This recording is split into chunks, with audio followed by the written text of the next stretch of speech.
जय श्री राम भक्तों, आज की वीडियो में आपका स्वागत है। आज की वीडियो में हम बात करेंगे श्रीमद् भागवत गीता के चौथे अध्याय के बारे में। जानकारी अच्छी लगे तो लाइक करें, चैनल पे पहली बार आए हैं चैनल को सब्सक्राइब करें। श्री कृष्ण महाराज बोले कि हे अर्जुन, मैंने इस अविनाशी योग को कल्प के आदि में सूर्य के प्रति कहा था और सूर्य ने अपने पुत्र मनु के प्रति कहा और मनु ने अपने पुत्र राजा इक्ष्वाकु के प्रति कहा था। इस प्रकार परंपरा से प्राप्त हुए इस योग को राज ऋषियों ने जाना, परंतु हे अर्जुन, वह योग बहुत ही काल से इस पृथ्वी लोक में लोप हो गया है। वह ही यह पुरातन योग अब मैंने तेरे लिए वर्णन किया है, क्योंकि तू मेरा भक्त है और प्रिय सखा भी है। तथा यह योग बहुत से उत्तम और रहस्य अर्थात अति मर्म का विषय है। इस प्रकार भगवान श्री कृष्णचंद्र महाराज के वचन सुन करके अर्जुन ने पूछा कि हे भगवान, आपका जन्म तो आधुनिक अर्थात अब हुआ है और सूर्य का जन्म बहुत पुराना है, इसलिए इस योग को कल्प के आदि में आपने कहा था, यह मैं कैसे जानूं? इस पर श्री कृष्ण महाराज बोले कि हे अर्जुन, मेरे और तेरे बहुत से जन्म हो चुके हैं, परंतु उन सबको तू नहीं जानता, पर मैं जानता हूँ। मेरा जन्म प्राकृत मनुष्यों के सदृश्य नहीं है। मैं अविनाशी स्वरूप अजन्मा होने पर भी तथा सबभूत प्राणियों का ईश्वर होने भी अपनी प्रकृति को अधीन करके योग माया से प्रकट होता हूँ। जब जब धर्म की हानि होती है और अधर्म की वृद्धि होती है, तब तब मैं ही अपने रूप को रचता हूँ, अर्थात मैं ही प्रकट होता हूँ, क्योंकि साधु पुरुष को उद्धार करने के लिए और दूषित कर्म करने वालों का नाश करने के लिए तथा धर्म स्थापन करने के लिए युग युग में प्रकट होता हूँ। इसलिए हे अर्जुन, मेरा वह जन्म और कर्म दिव्य अर्थात अलौकिक है। इस प्रकार जो पुरुष तत्व से जानता है, वह शरीर को त्याग कर फिर जन्म को नहीं प्राप्त होता, किंतु मुझसे ही प्राप्त होता है। अर्जुन, पहले भी राग भय और क्रोध से रहित अनन्य भाव से मेरे में स्थित वाले मेरे शरण हुए बहुत से पुरुष ज्ञान रूप तप से पवित्र हुए मेरे स्वरूप को प्राप्त हो चुके हैं, क्योंकि हे अर्जुन, जो मेरे को जैसे भजते हैं, मैं भी उसको वैसे ही भजता हूँ। इस रहस्य को जानकर ही बुद्धिमान मनुष्यगण सब प्रकार से मेरे मार्ग के अनुसार बरतते हैं। जो मेरे को तत्व से नहीं जानते, वे पुरुष इस मनुष्य लोक में कर्मों के फल को चाहते हुए देवताओं को पूजते हैं और उनके कर्मों से उत्पन्न हुई सिद्धि भी शीघ्र ही होती है, परंतु उनको मेरी प्राप्ति नहीं होती। इसलिए तू मेरे को ही सब प्रकार से भज। हे अर्जुन, गुण और कर्मों के विभाग से ब्राह्मण, क्षत्रिय, वैश्य और शूद्र मेरे द्वारा रचे गए हैं। उनके कर्ता को भी मुझ अविनाशी परमेश्वर को तू अकर्ता ही जान, क्योंकि कर्मों के फल में मेरी अस्पृहा नहीं है, इसलिए मेरे को कर्म लिपायमान नहीं करते। इस प्रकार जो मेरे को तत्व से जानता है, वह ही कर्मों से नहीं बंधता तथा पहले होने मुमुक्षु पुरुषों द्वारा भी इस प्रकार जानकर ही किया गया है। इसे तू भी पूर्वजों द्वारा सदा से किए हुए कर्म को ही कर, परंतु कर्म क्या है और अकर्म क्या है, ऐसे इस विषय में बुद्धिमान पुरुष भी मोहित होते हैं। इसलिए वह कर्म अर्थात कर्मों का तत्व तेरे लिए अच्छी प्रकार कहूँगा, जिसको जानकर भी अशुभ अर्थात संसार बंधन से छूट जाएगा। कर्मों का स्वरूप भी जानना चाहिए और अकर्म का स्वरूप भी जानना चाहिए तथा निषिद्ध कर्म का स्वरूप भी जानना चाहिए, क्योंकि कर्म की गति गहन है। जो पुरुष कर्म में अर्थात अहंकार रहित किए हुई संपूर्ण चेष्टाओं में अकर्म अर्थात वास्तव में उनका न हो पाना देखे, और जो पुरुष अकर्म में अर्थात अज्ञानी पुरुष द्वारा किए हुए संपूर्ण क्रियाओं के त्याग में भी कर्म को अर्थात त्याग रूप क्रिया को देखे, वह पुरुष मनुष्यों में बुद्धिमान है और वह योगी संपूर्ण कर्मों का करने वाला है। हे अर्जुन, जिसके संपूर्ण कार्य कामना और संकल्प से रहित है, ऐसे उस ज्ञान रूप अग्नि द्वारा भस्म किए हुए कर्मों वाले पुरुष को ज्ञानी जन भी पंडित कहते हैं। जो पुरुष सांसारिक आश्रय से रहित सदा परमानंद परमात्मा में तृप्त है, वह कर्मों के फल और संग अर्थात कर्तव्य अभिमान को त्याग कर कर्म में अच्छी प्रकार बरतता हुआ भी कुछ भी नहीं करता है।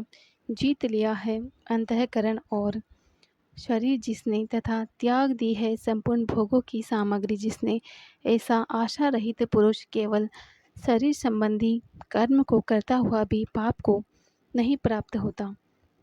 अपने आप जो कुछ आप प्राप्त हो, उसमें ही संतुष्ट रहने वाला और हर्ष शोक आदि द्वंद्वों से अतीत हुआ और मत्सरता अर्थात ईर्ष्या से रहित सिद्धि और असिद्धि में समत्व भाव वाला पुरुष कर्मों को करके भी नहीं बंधता, क्योंकि आसक्ति से रहित ज्ञान में स्थित हुए चित्त वाले यज्ञ के लिए आचरण करते हुए मुक्त पुरुष के संपूर्ण कर्म नष्ट हो जाते हैं।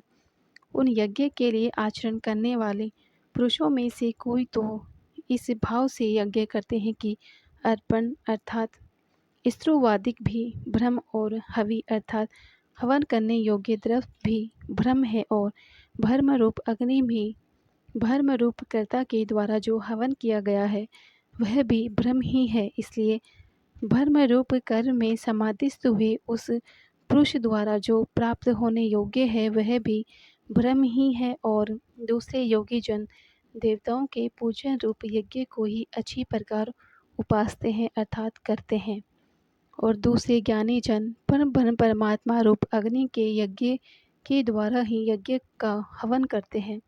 अन्य योगी जन श्रोत्र आदि सब इंद्रियों को संयम अर्थात स्वाधीनता रूप अग्नि में हवन करते हैं, अर्थात इंद्रियों को विषयों से रोककर अपने वश में कर लेते हैं। और दूसरे योगी लोग शब्दादिक विषयों को इंद्रिय रूप अग्नि में हवन करते हैं, अर्थात राग द्वेष रहित इंद्रियों द्वारा विषयों को ग्रहण करते हुए भी भस्म रूप करते हैं।